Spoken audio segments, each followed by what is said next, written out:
काशी में प्रताप मुकुट नाम का राजा राज्य करता था। उसके वज्र मुकुट नाम का एक बेटा था। एक दिन राजकुमार दीवान के लड़के को साथ लेकर शिकार खेलने जंगल गया। घूमते घूमते उन्हें तालाब मिला। पानी में कमल खिले थे और हंस खिलोल कर रहे थे। किनारों पर घने पेड़ थे जिन पर पक्षी चहचहा रहे थे। दोनों मित्र वहां रुक गए और तालाब के पानी में हाथ मुंह धोकर ऊपर महादेव के मंदिर पर गए। घोड़ों को उन्होंने मंदिर के बाहर बांध दिया।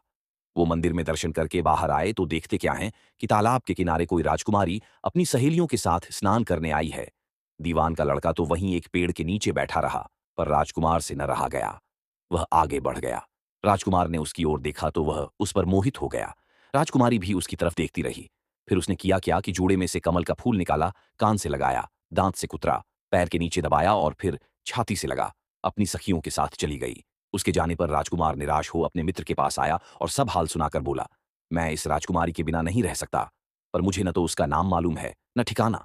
वह कैसे मिलेगी? दीवान के लड़के ने कहा, राजकुमार आप इतना घबराएं नहीं, वह सब कुछ बता गई है। राजकुमार ने पूछा, कैसे?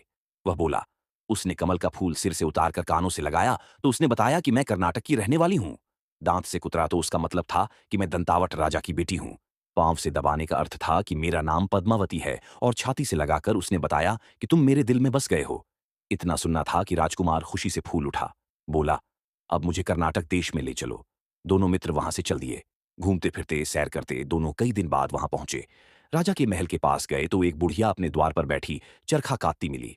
उसके पास जाकर दोनों घोड़ों से उतर पड़े और बोले, माई, हम सौदागर हैं, हमारा सामान पीछे आ रहा है, हमें रहने को थोड़ी जगह दे दो।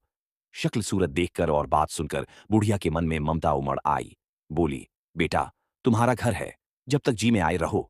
दोनों वहीं ठहर गए। दीवान के बेटे ने उससे पूछा, माई, तुम क्या करती हो? तुम्हारे घर में कौन कौन है? तुम्हारी गुजर कैसे होती है?